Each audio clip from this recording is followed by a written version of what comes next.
Perfect. Well, thank you so much for the kind introduction. It's truly my privilege to be presenting to you all, both at the Grand Rounds and now at Echo Rounds. It just so happened, to your point, that the Echo Fellows had also reached out, and then concurrently yourself, and then it just also so happened that the Grand Rounds and Echo Rounds fell in the same week. But obviously, happy to present.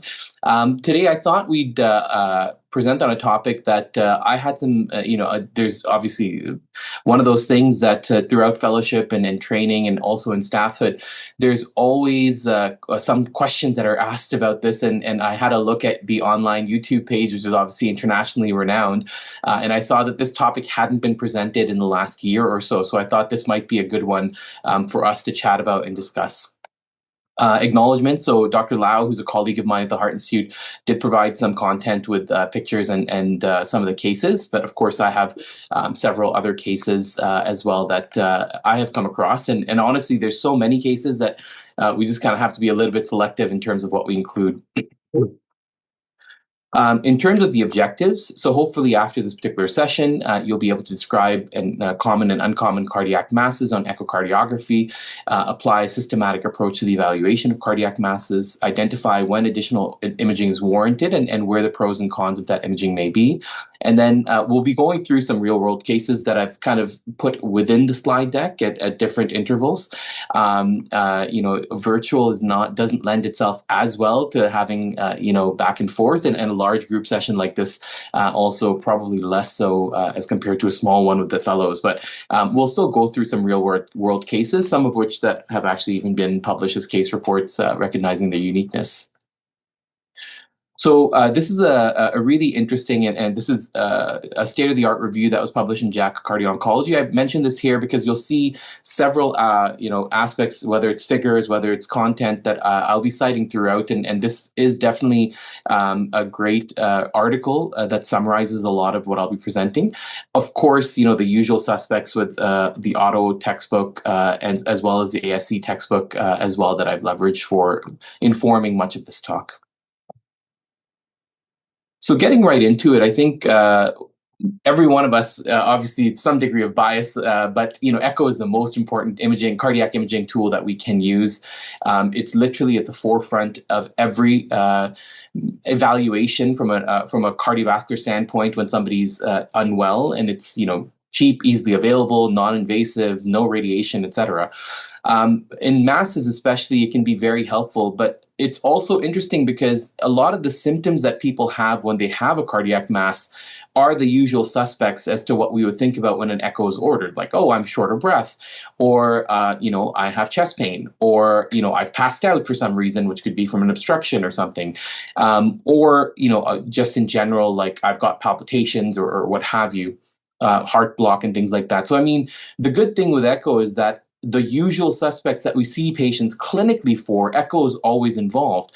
And then in many cases, echo will identify something that we're like, like this looks slam dunk like X, which might be a mass of some sort, or I'm not sure, but I think we need additional imaging. So, I mean, we're at a very privileged position, frankly, in the world of cardiovascular diagnostic assessment. And if we think of ourselves as, as doing a puzzle, like we're usually at the forefront. So when we think about the utility of echo, of course, we want to use it to identify abnormal masses, although, as mentioned earlier, it's not often like, oh, I feel a mass, so I'm going to do an echo. It's more so in the context of there's some sort of a symptom, and now we're seeing some sort of a mass that may explain as to why that might be. But when we're looking for abnormal masses and when we're reading our echoes, we also obviously want to be mindful that there might be normal variants or structures that may look a little bit different than we're used to, or there might be artifacts, so we just want to be mindful of that. Now, we could literally do a full session on artifacts, and we have done so, and I'm sure you all have as well, but that's not the focus of this particular talk, but just to be mindful of ruling out artifacts. Also, when we're thinking about an abnormal mass, we should ideally be thinking about it throughout the cardiac cycle. So sometimes we see things come in and out and in and out, and of course, that's more likely to be artifact, but not necessarily, and you ideally want to identify in multiple windows and views. Of course, if you see something, you want to see if there's any associated abnormalities. So, for example, many of our anterior STEMI patients, one of the first things at day 3 they'll ask us is, hey, is there an LV thrombus? Well, I mean, if you're humming and hawing about something, but the LV function of the apex is completely normal, most of us would likely think, that might be a trabeculation as opposed to a thrombus, unless it looks like a slam dunk thrombus. So you want to look, if we're thinking about something like, let's say, a thrombus, whether there are associated wall motion abnormalities. Even in the context of some tumors and masses, like if there's invasion into certain aspects, whether the myocardium or the adjacent structures, there might actually be wall motion abnormalities there as well. And of course, if you can have invasion into the myocardium, you can have it anywhere, right? It could be in the coronaries, it could be into the valves, it could be anywhere. And so you want to still look at other structures as well. And one of the feedback or one of the advice I always give to some of our fellows and residents that are going through is that it's very easy to get pulled into the major abnormality. But remember, there's still a full echo to read, and you still want to maintain a systematic approach to all of the usual issues, whether the valves or function or pericardium, et cetera, and then maybe go back and focus on the major abnormality, because you don't want to miss something that might be relevant. For example, the pericardium as an example, right? Like there may be an invasion in the pericardium, there may be fluids in the pericardium. So it's important to maintain that systematic approach, and the sonographers, do their best at that as well, which is to say that yes, you want to use this view, that you have a beautiful view of the image, but then you still have to get all the other, views and hemodynamics. So that's important. Of course, you want to assess hemodynamic consequences. We've had some cases of obstructive shock due to massive tumors, doing CW, PW through these, and to see if there's any chamber enlargement. And then contrast can be very helpful. Again, this is not a contrast talk. We could probably do another hour on contrast. But to assess whether there may be vascularity, because that may direct us in one direction or the other in terms of what this mass that we're seeing might be. So as an example, a thrombus should not have any vascularity, whereas something that's a malignant tumor would be very likely to have more vascularity. And we'll talk a little bit about flash imaging that can be incorporated to assess for this. So what are some of the usual suspect normal variants that we want to be mindful of if some, again, say, quote unquote, normal? These are things that you might see in an echo that may not necessitate additional imaging. It may not necessitate any further, action or anything like that. So, of course, in the left atrium, you might see a Coumadin ridge. You might see an interatrial septum that may be present. You might see MAC. In the RA, you're of course seeing Chiari's and eustachian valves or ridges. The crista terminalis can sometimes be very prominent, and if you see it, sometimes it can lead people down into a workup. But being mindful of that. Interatrial septum lipomatous hypertrophy, which often looks like a dumbbell appearance with thinning in the middle, and then some echogenic fatty appearing appearance on the edges like a dumbbell would. And then, of course, the right atrium is probably the one chamber that we have the most likely to have a foreign body of some sort, whether that's a pacemaker, a PA catheter, a PICC line, a dialysis line, et cetera, et cetera. So, when we see this, we should still be actively assessing these foreign bodies, because sometimes the foreign bodies may themselves have some sort of an abnormality, whether it's a vegetation or thrombus or what have you. But in and of themselves, we're not often worried about whether we see these. Within the LV, you might see a false cord, muscle bundles, trabeculations, RV, of course, the moderator band. And then with the aortic valve, you can see, things like nodules, lambles, excrescences, and then there might be degenerative changes, which may not necessarily be a tumor or something like that, but things still to be mindful of. And of course, mindful of artifact as well. These are just some of the RA mimickers. So as an example, you're seeing on the left here, something that's pretty well going all the way across from the septum to the wall, which is a eustachian valve. You see this very thin kind of mesh-like network, which is kind of very mobile, typically in keeping with the Chiari network. And then again, over here, an example of a crista terminalis, and we'll talk a little bit more about all of these in the next slide. So what is the eustachian valve? Typically an embryonic remnant of the right valve of the sinus venosus, directing oxygenated blood from the IVC towards the foramen valgus, which of course in babies is open, to enable flow into the left atrium and allow fetal circulation of oxygenated blood. Usually it's going to regress in childhood, but as we know, about 20 to 25% of people will have a patent foramen ovale and may be of clinical significance if they have some sort of an embolic event, like a stroke or something along those lines. So this is a crescent fold of tissue arising from the anterior rim of the IVC and may be rigid or slightly immobile and can be elongated. Of course, sometimes we see it kind of extending into one of the atria, usually into the right atria or the left atrium, usually in the left atrium, sorry, and you see it kind of extending and can be mobile as well. And you want to, of course, apply a Doppler if in and around that area to see if there might be a PFO or something. But of course, the eustachian valve itself can also, in and of itself, be elongated, and you just want to make sure that you're not confusing something like we shouldn't just assume something is eustachian valve. There's of course congenital abnormalities that one can see where you can have things like cord triatriatum as well. So usually the eustachian valve itself is a benign finding, but it can have on it, just like any other valve, it can have superimposed issues like a vegetation thrombus or some sort of a tumor of some sort, which is the benign cardiac tumors. The Chiari network, this is just some gross specimen images as well. A filamentous reticulated structure with that forms or that is present due to incomplete resorption of the embryonic sinus venosus, often associated with PFO and atrial septal aneurysms as well. And lastly, for the RA, so crista terminalis, typically this is a fibromuscular ridge on the posterior lateral aspect of the RA wall, extending into the anterior SVC opening to the lateral from the anterior SVC opening to the lateral IVC opening.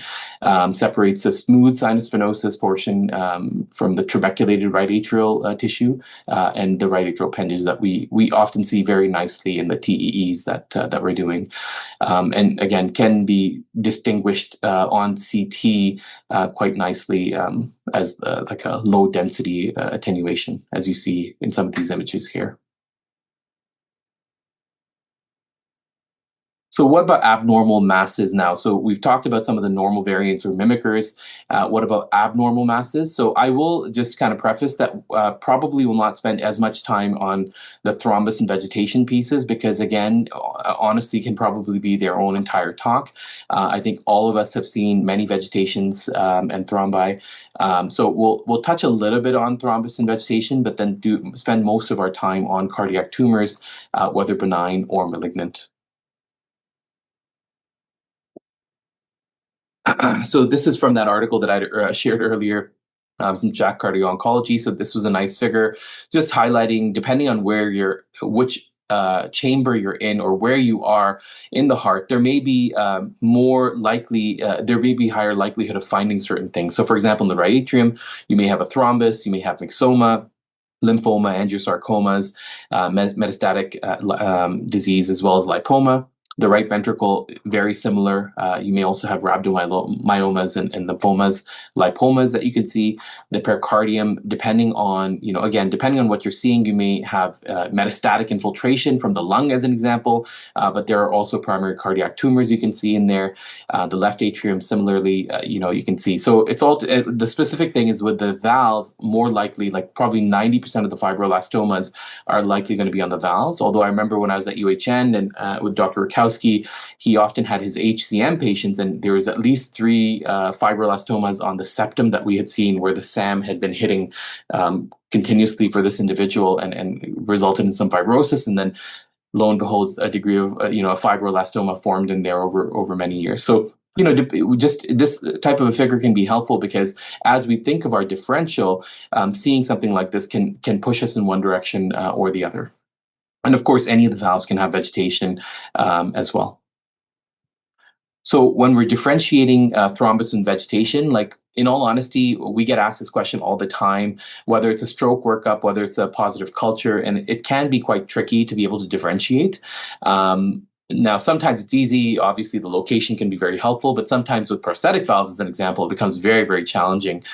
So really, when we're differentiating this, you want to think about the location, the morphology, and the associated findings. So thrombus, much more likely to be in low flow state areas. So for example, the apex of the LV, especially in the context of myocardial infarction, or left atrial appendage in somebody who might have low flow for whatever reason, whether that's atrial fibrillation or flutter, or they might have some restrictive disease like amyloid, and even without atrial fibrillation, they can, of course, be prone to developing left atrial appendage thrombi.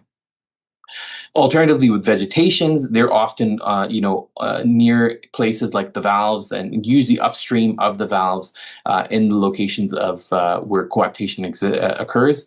And it's relevant to think about the upstream versus downstream, because when we differentiate vegetation with something like a PFE, those are actually on different sides. So usually vegetation being upstream and PFEs often downstream. From a morphological standpoint, thrombus are usually a single, but again, we've seen some with like 3 or 4.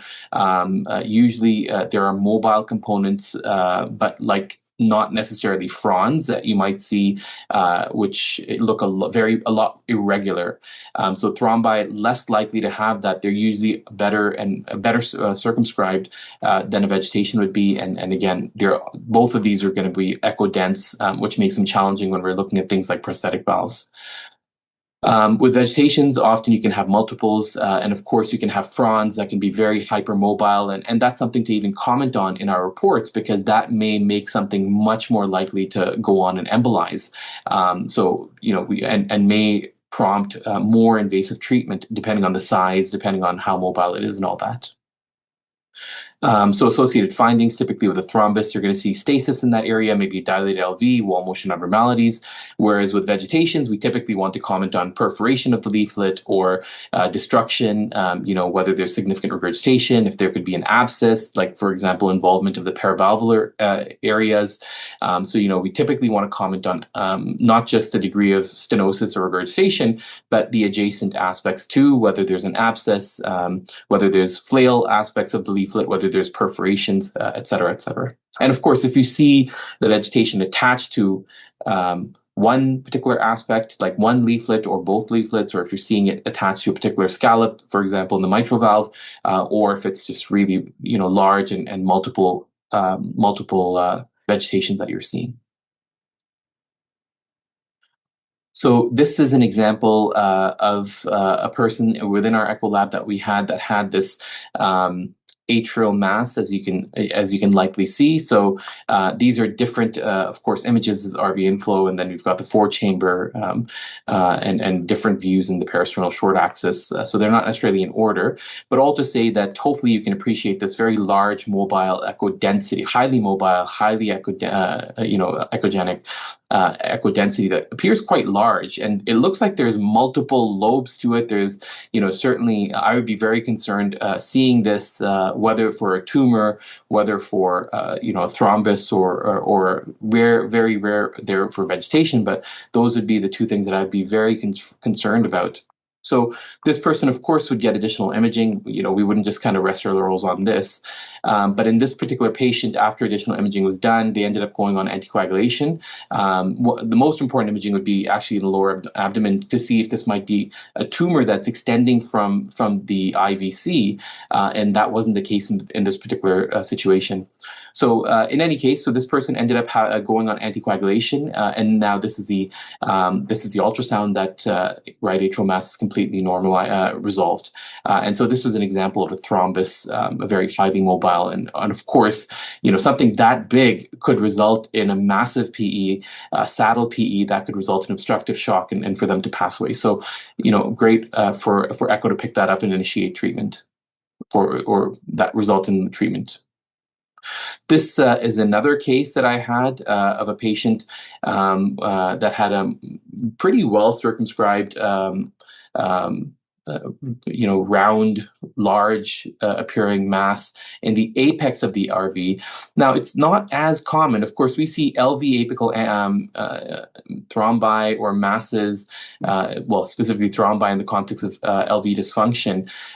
But this looked really nicely well circumscribed. But I mean, if you look at the echo itself, you can actually see that the RV apex does not look like it's contracting very much. So again, as we think about adjacent structures, you're like, you're seeing this well circumscribed mass in here, and we're not seeing, and the wall motion in the adjacent sections is not very good.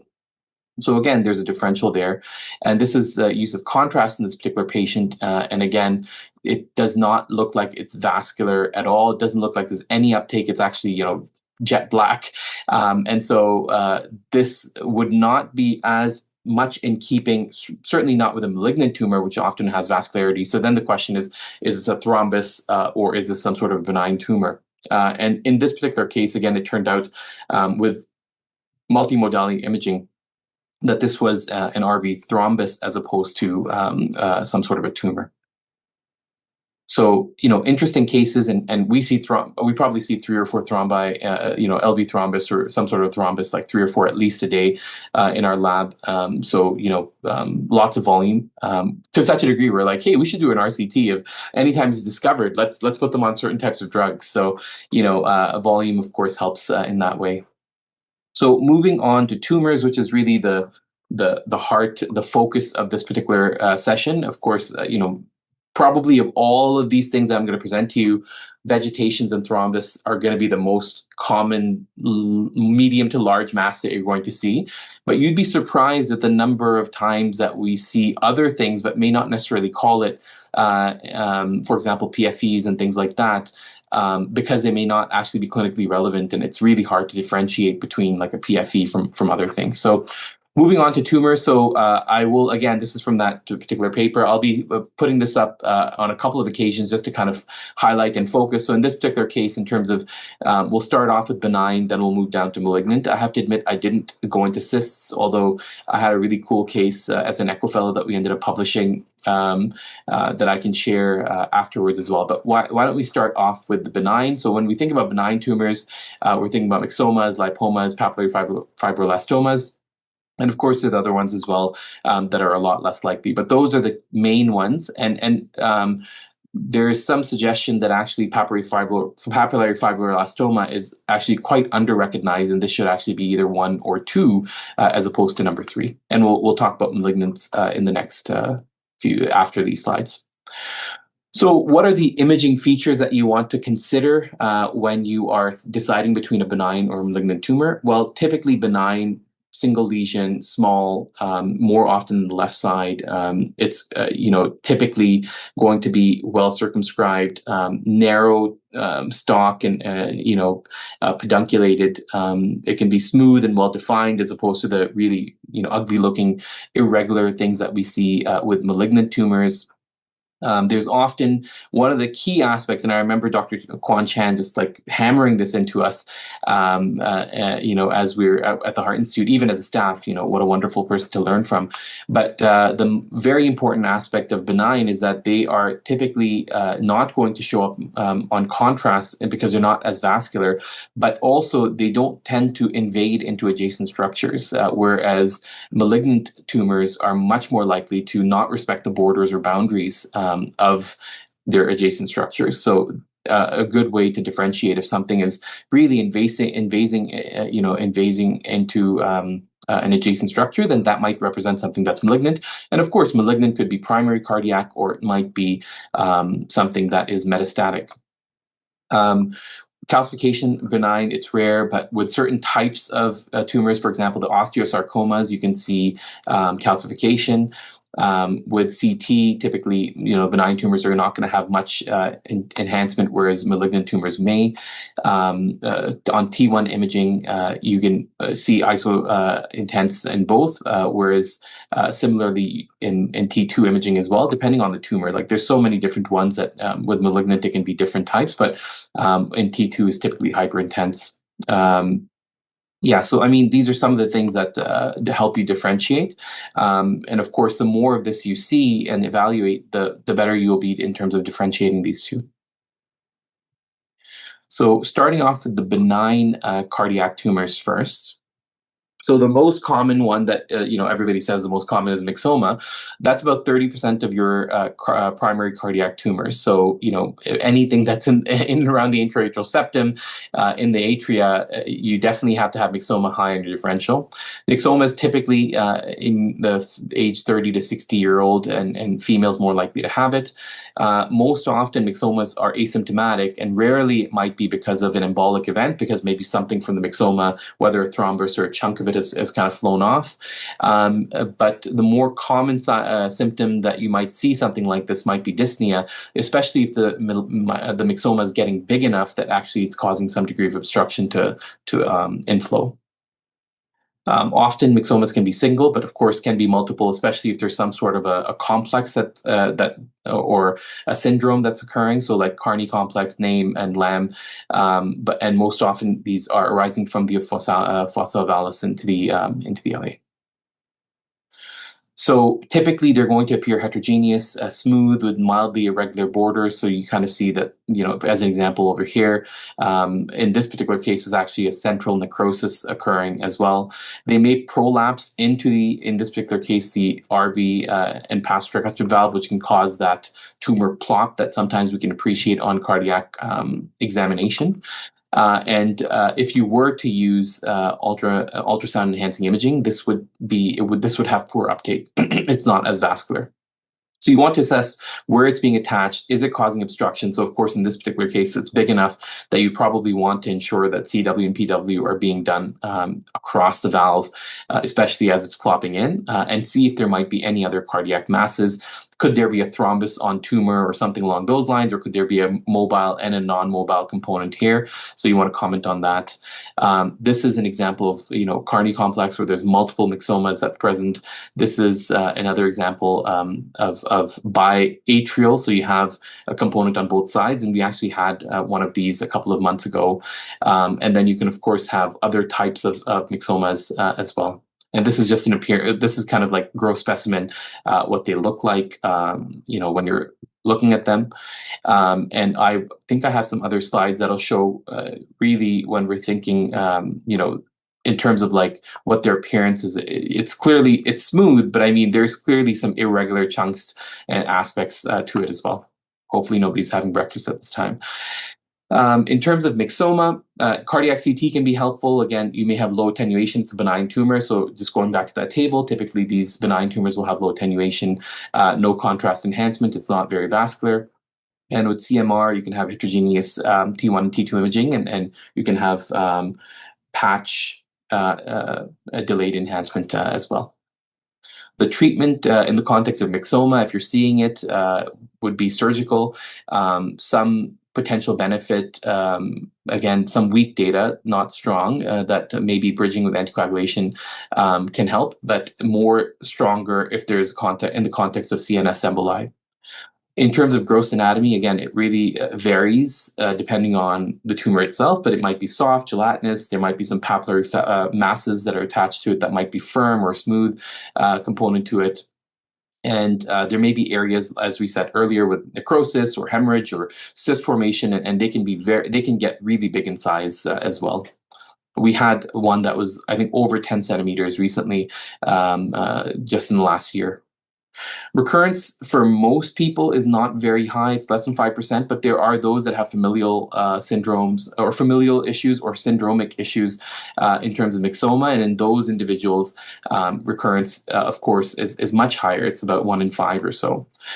People that are getting myxomas at younger ages, or if they're smaller ventricular locations, these are more likely to have recurrence. So typically, with our patients with myxoma, we would want to reassess initially, probably annually, and eventually every 3 to 5 years. So somewhere in that range, you probably want to continue monitoring. It's a low chance, but then at the same time, an echo every 3 to 5 years is also a pretty non-invasive way to kind of track something and review and try to catch that. So this is an example from our lab that we had an interesting case of a myxoma. So as you can see in the four-chamber here, or sorry, in the peritoneal long axis, you're seeing that this tumor is kind of extending in past the mitral valve. So this is the left atrial myxoma, and then you're seeing that certainly if it's going through the valve like that, you have to wonder about obstruction.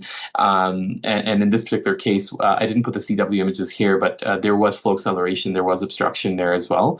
And this person ended up going to the surgical OR and had that resected. This is another case, and I have to admit that, this is one that Lawrence and I think somebody from the Echo team had kindly provided.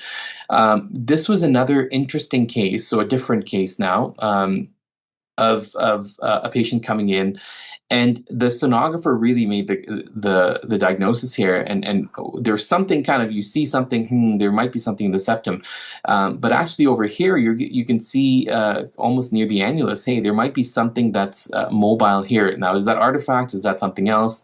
And so what they ended up doing was they ended up deciding to do contrast and doing more focused imaging. And when they did more focused imaging, it's like, hey, like the left atrial appendage is around there, so could this be a thrombus or something like that?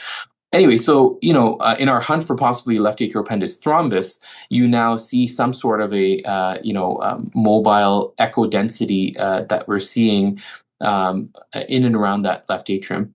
A TE ended up being done, and in this particular case, then you're seeing something that looks very different than what you'd expect from like a thrombus or something. It looks very, very different. And in this particular case, they ended up getting pathology. They removed it after imaging showed that it was actually a cystic structure. It looked like there was clearly some sort of a tumor situation going on in and around there. And on pathology, it turned out that this was actually a myxoma with a solid and a cystic component to it. We just happen to be seeing something that's a bit more cystic. So, I mean, this is a great pickup by the sonographer to identify this and recognize that additional imaging was needed with contrast and with focused views and what have you. So in terms of if you're seeing something in the attached to the interatrial septum, of course, myxoma is often the first thing that jumps up, but we've definitely been tricked. I have to admit, like there's been cases where we've seen a lot of, echogenic aspects to the interatrial septum and thinking, could this be something? Could this be a lipoma? Could be something else? And then it turns out, no, it's actually just lipomatous hypertrophy. So, I mean, in many of these cases, probably better be safe than sorry. But if you have lipomatous hypertrophy, that's very common. We see it all the time in echo, typically in older individuals, the dumbbell appearance, as I said, so thin in the middle and echogenic at the edges. And again, if you're unsure, of course, we can get to CT or MRI to be more definitive in assessing it. In terms of thrombus, again, there is going to be other aspects to consider if we see some sort of a thrombus. The appearance, as I showed, very, well circumscribed, but may have mobile components. Usually, has that appearance. And in the context of things like LV or like atrial dilatation or low flow, like atrial fibrillation, there might be a device there, like a catheter or a pacemaker. Those are thrombi very rarely attached to the atrial septum, but of course, I'm sure all of us have seen those case reports or images of a thrombus in transit, and some that have been stuck into the in the foramen valgus and is kind of like teetering on both sides. I don't have a case like that, but I mean, I've certainly seen images of that, and that's put them on anticoagulation, and then things work out quite well for them. Metastatic disease, again, you want to keep that in mind if you're seeing something attached to the interatrial septum, because of course metastases can go anywhere where blood is going. If they have a known malignancy, and I have a case like that I'll be presenting in coming slides. So if they have a known malignancy, of course, that's going to that should put your guard up if you're seeing any sort of mass in the heart for additional imaging and biopsy and all that. But metastatic disease, rare to be attached to the septum, but the CMRs, like the cardiac MRIs, can be very helpful to help us identify if something is malignant or not in that way. Of course, you can get lymphomas, you can get infectious inflammatory diseases, granulomatous and nodular diseases, PHIOs and paragangliomas that can occur as well, and of course the lipomas as well. So moving on to lipoma, like I've put that as second here. That's often what the literature says, but I think more and more it's being considered that PFEs, the papillary fibroblastomas, are either second or first in terms of more common, in terms of a benign cardiac tumor, primary cardiac tumor. But we'll just kind of continue on here. So the lipoma is second most common primary benign tumor, most often in middle-aged and older individuals, typically asymptomatic. But again, you can, because they're so large, by the time they're found, sometimes you're finding them incidentally, but I mean, they may have caused some sort of an effect like an arrhythmia because there's some engagement with the conduction system or the atrial dilatation. They may be engaging in affecting the valve function, even though they're not directly invading into the valvular apparatus, but more just from mass effect. And the same is true for coronary compression if leading to ischemia, so chest pain. Commonly seen left ventricle, right atrium, and interatrial septum. So again, on echo, as you see over here, it's very smooth, well circumscribed, immobile, broad based, usually very hyper echoic, homogeneous, no calcification. So it's hard to differentiate these, other than the fact that they're massive compared to lipomatous interatrial septum, but they look very similar to that. Again, CT homogeneous. There's no enhancement because it's fat, it's not vascular, and with CMR and T1 homogeneous, high signal intensity, with T2 showing hyperintense. So treatment usually, unless there's some sort of a symptom like a mass effect that's causing something to happen, they really don't require specific treatment in those cases. So keep that in mind, because we have some cases that I'll be sharing with you where things maybe could have been done differently. So this is an example. This is a video of a very large lipoma, as you see, into the interventricular septum here.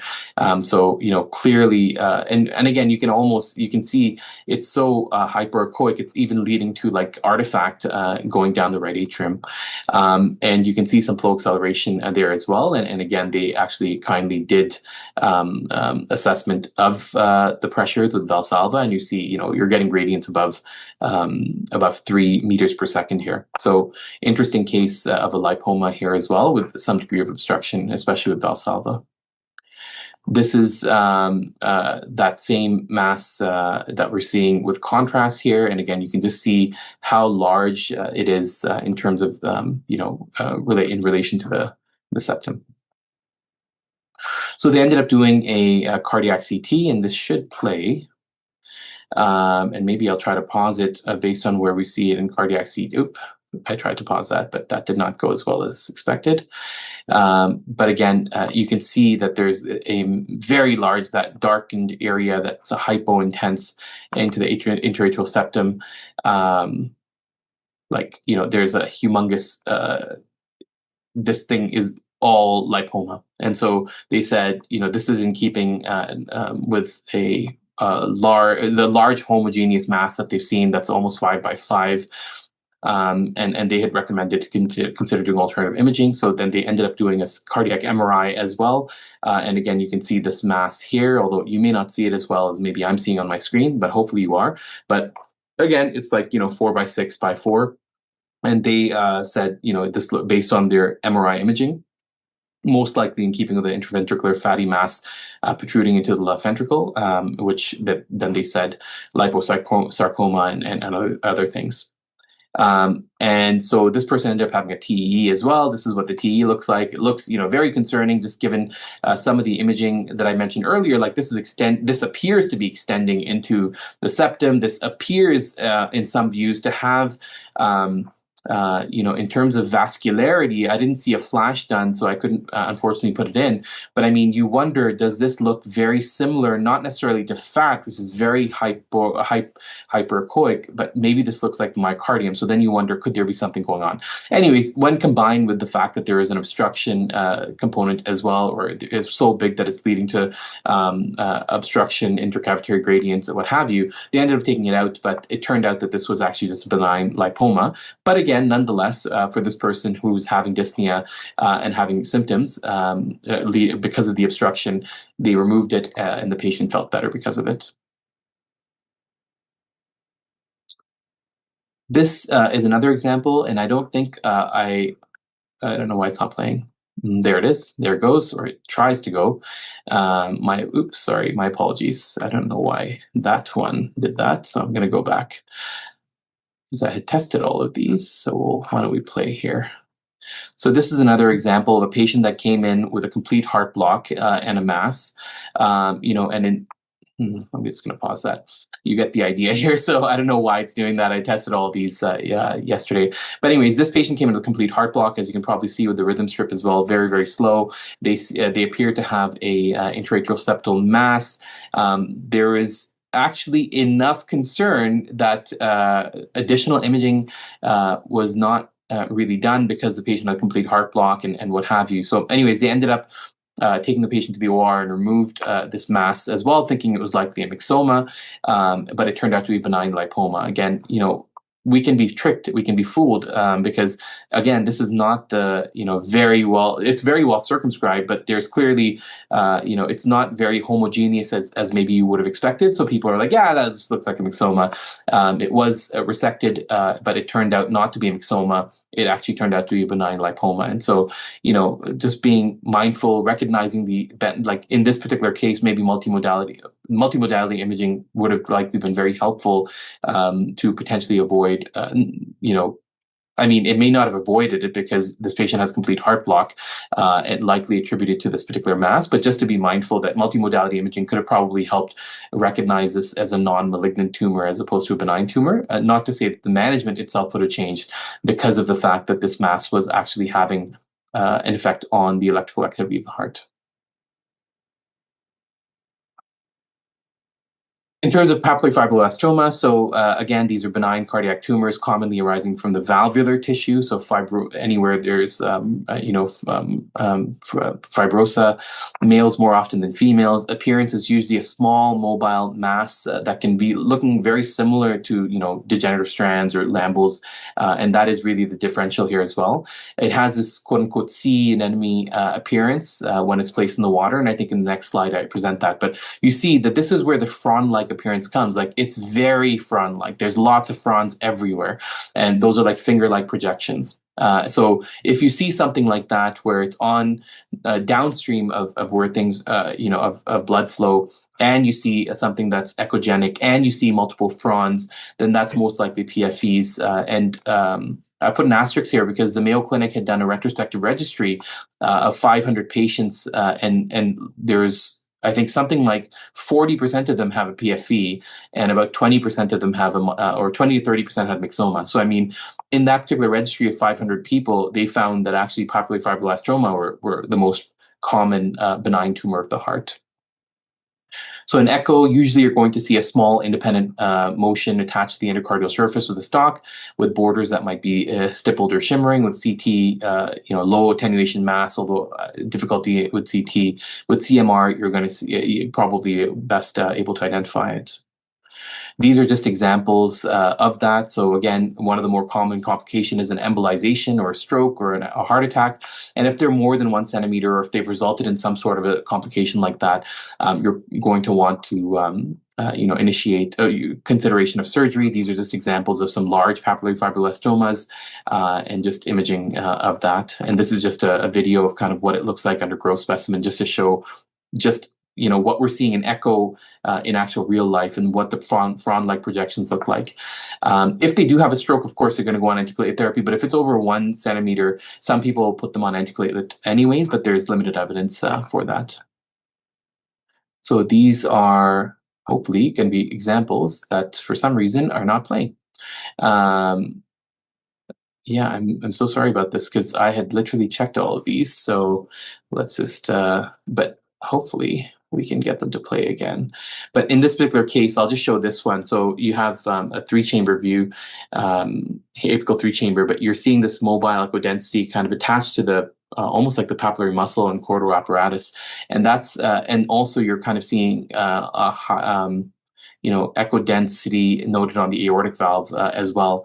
And if we can get this to play, hopefully you can appreciate both on, over here in the pap muscle / chordal apparatus and also in the aortic valve, you're seeing this echo density on the downstream of where the blood flow should be going, multiple fronds, and irregular appearance. And this actually turned out to be somebody who had papillary fibroelastoma on both the aortic valve as well as the mitral valve apparatus. So we'll move on. This is another case of a patient that was an IV drug user who had a mobile mass that was noted on TTE, and then a TEE was done.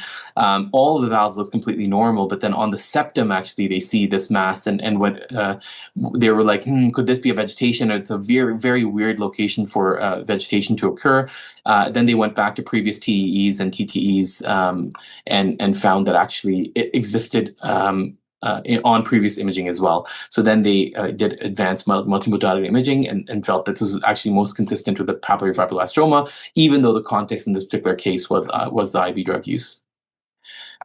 This is another case of somebody who had MSA bacteremia with osteomyelitis, similar situation, but a different patient. In the annular, in the mitral valve annulus, you see this again, mobile echodensity, TE done, and again, concerning, but the location not really making as much sense. And this again also turned out to be a suspected to be a papillary fibroelastoma. Obviously, unless you do biopsy, it's very hard to tell, but just based on MRI imaging of it, they felt that this is most likely in keeping with that.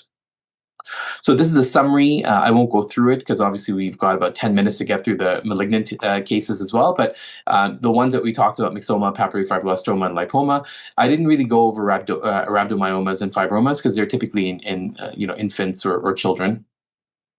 But be mindful that they exist. In terms of malignant primary cardiac tumors, so about 15 to 25% of tumors are malignant. The majority of these are actually sarcomas, and the rest of them are made up of primary cardiac lymphomas and mesotheliomas. And metastatic disease is by and far the most common malignant cardiac tumor you're going to see. So primary cardiac tumors that are malignant can occur, but they're very low likelihood that malignant tumor is going to be primary cardiac. It's much more common that they have some sort of another tumor that's likely extending into or being settled into the heart. So going back to this, again, you see a bunch, the sarcomas are right up there in the top, mesothelioma there as well, and then lymphomas. So if we think about that, but again, these are less common, of course. So I presented this earlier, putting this again as a reminder. So when we think about angiosarcomas or sarcomas, so males more than females, usually peaking in the fourth decade, often originating the RA, can of course infiltrate into the pericardium, the tricuspid valve, RV, RCA, usually presenting with right-sided heart failure, dyspnea, and palpitations.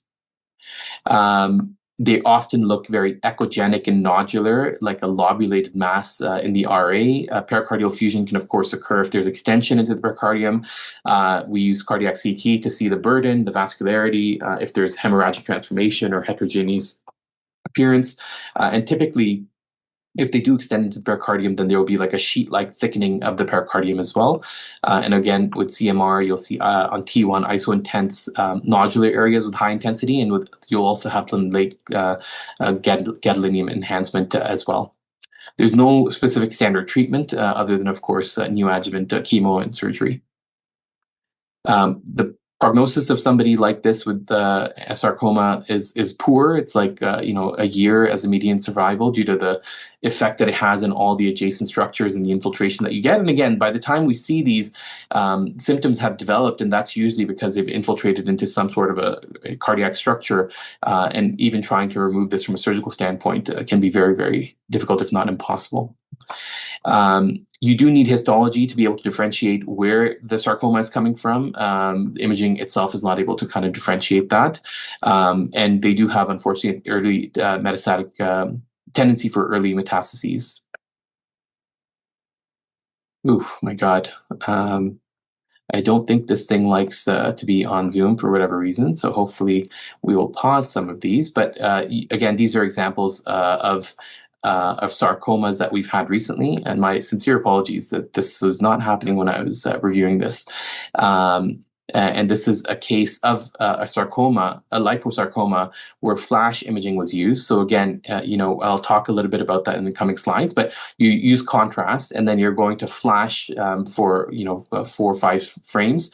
And in this case, you can see that this looks like the myocardium still, like it looks like there's still contrast going in there, suggesting that this is vascular. And now the edges obviously are not, but I mean, within the core, it does look like it's vascular. Primary cardiac lymphoma, probably the second most common after sarcomas. Aggressive B-cell lymphomas more often in immunocompromised people. Symptoms can be very non-specific or B symptoms, but because they're so big, sometimes it can be due to other things. And we've had recent lymphomas as well. So, they can have heart block, syncope, restrictive cardiomyopathy, chest pain, dyspnea, anything of the form. Homogeneous infiltrating masses with wall thickening and restrictive physiology that you can see. And again, it can be going and intruding into various chambers with pericardial involvement. And this typically with treated with anthracycline, key-based chemotherapy, and rituximab. This one was not just video. This was just still images that I captured, just showing the massive, an example of a lymphoma that's extending into the septum as well, and also leading to inflow obstruction to the RV with a mean gradient of 3.5. So that ended up being resected.